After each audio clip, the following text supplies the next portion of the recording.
Beethoven's work represented a shift in viewpoints. He studied with Franz Joseph Haydn, a master of the classical style. However, he started to add his own style which made his pieces more emotional. In this way, Beethoven's music represented the shift between the classical and romantic periods. Let's take a look at some of Beethoven's music and see which aspects were influenced by classical style and which elements were the beginning of romanticism in music. Before we begin, a quick note. Anything that requires a citation will be shown with a title in the top right corner, like so, and all of these footnotes or endnotes will be in the description below. Links to all videos used will be in the description as well. One of Beethoven's more classical pieces was the first movement of the Sixth Symphony, named the Pastoral Symphony.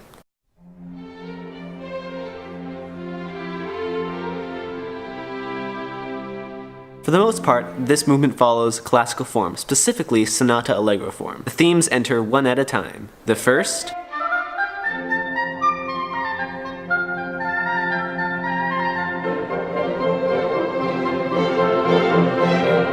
the second,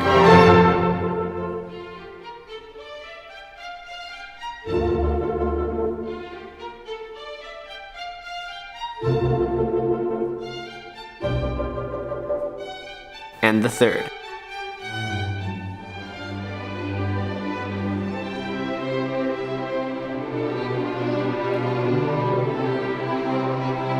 The themes are then developed in the aptly named development.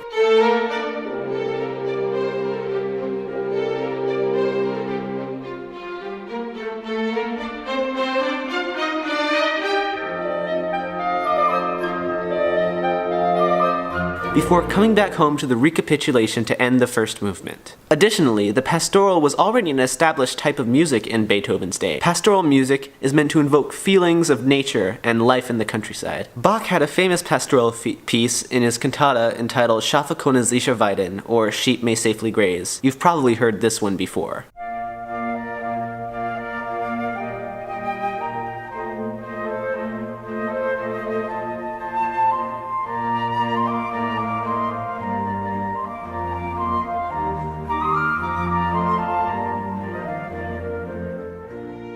The only non-traditional thing about the opening movement of the symphony is the fact that, quote, there are hardly any minor harmonies in the whole movement, end quote. However, the symphony is by and large a classical one. It makes sense that Beethoven would be influenced by classical forms. After all, Beethoven did study with Haydn, the grandfather of the classical symphony. Although Haydn wasn't particularly effective at teaching, Albrechtsberger, who substituted for Haydn while Haydn was on a trip, was very effective in teaching Beethoven the ways of counterpoint. Counterpoint is a very specific type of harmony scheme and is the basis for most 17th century music. There's agreement among researchers that this time of learning heavily influenced Beethoven's style and his decision to be a full-time composer. Another work of Beethoven that was heavily influenced by classicalism was his third symphony, the Eroica. Let's take a look at the fourth movement. After a short introduction,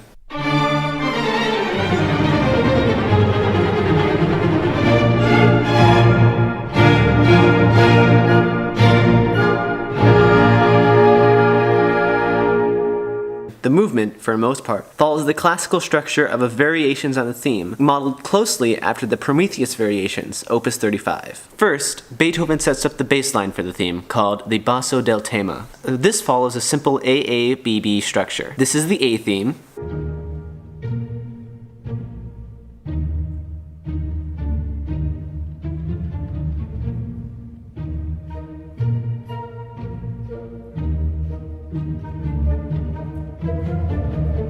and this is the B theme.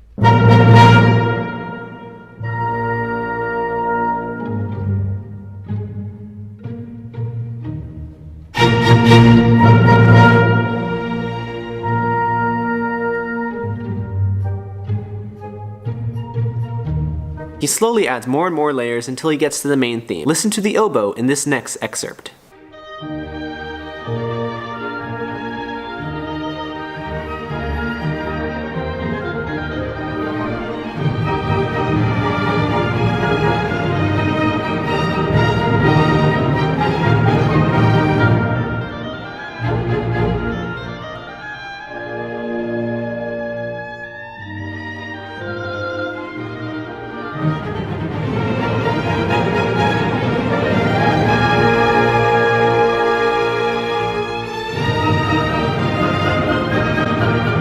Shortly after this, Beethoven goes into a small fugato section. A fugato is very similar to a fugue, except with more liberties. A fugue is a very specific type of contrapuntal piece, and I'll explain that more in detail in a following example. In the Eroica, Beethoven uses the A section of the basso del tema as a subject for the fugato. However, he plays it in minor. Try listen for all entrances of this subject in this next excerpt.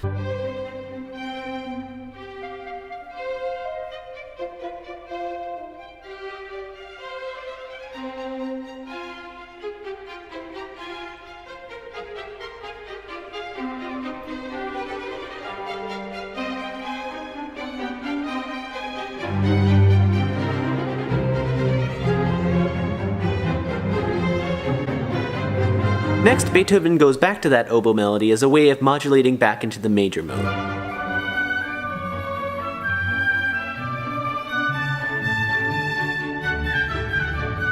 Beethoven uses classical techniques like inversion to further develop his piece.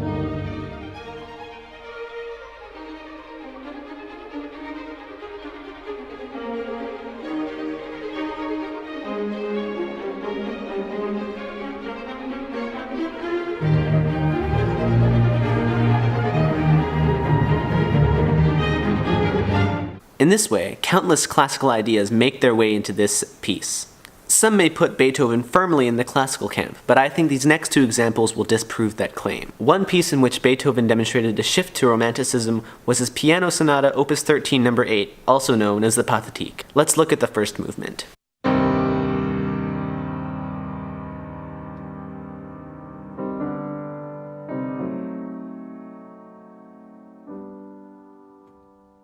While there are certainly elements of classical style, after all, it is a sonata, Beethoven explores his own ideas and gets something so much more than just a classical piece. Throughout this Grav section, he builds a dramatic opening, full of emotion.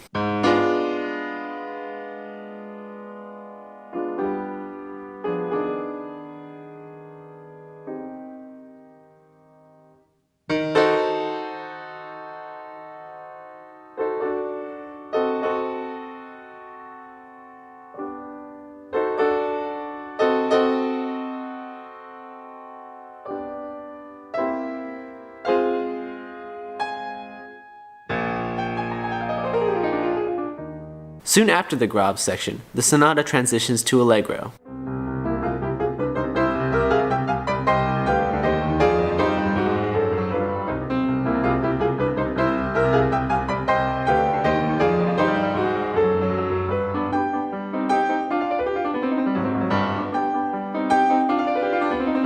Having two contrasting tempos is something that hadn't really been done at the time. In this example by Bach, he uses a section marked freely as a sort of coda to end this piece.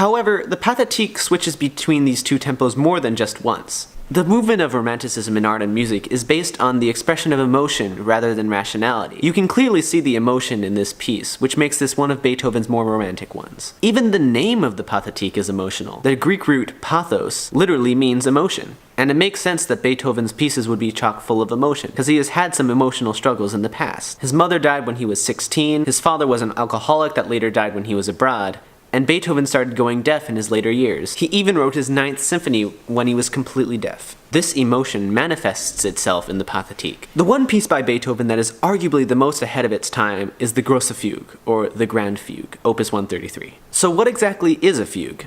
Let's look at this example by Bach. A fugue starts with a subject.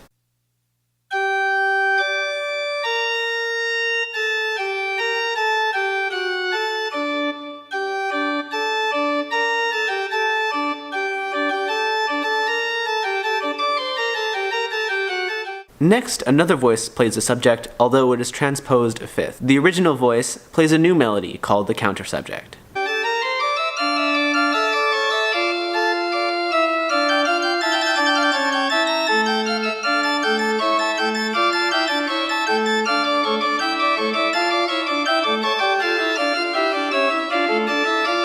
This continues until all voices are accounted for.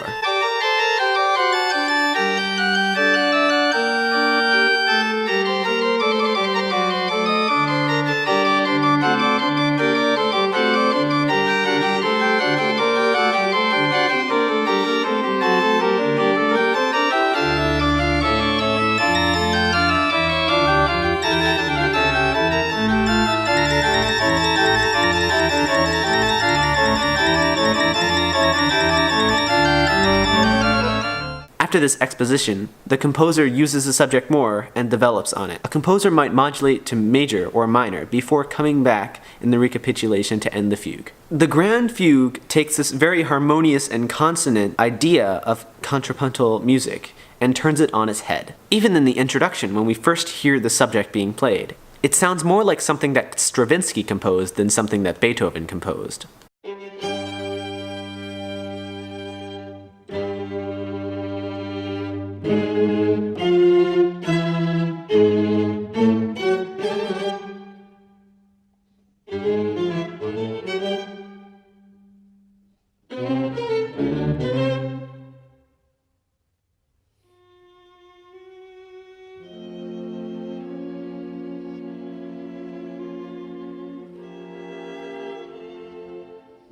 After the introduction, we have a double fugue, which is, as the name implies, a fugue with two subjects. The first subject is the one we heard earlier, with the viola playing this, shown in green. The second subject is played by the first violin, shown in red.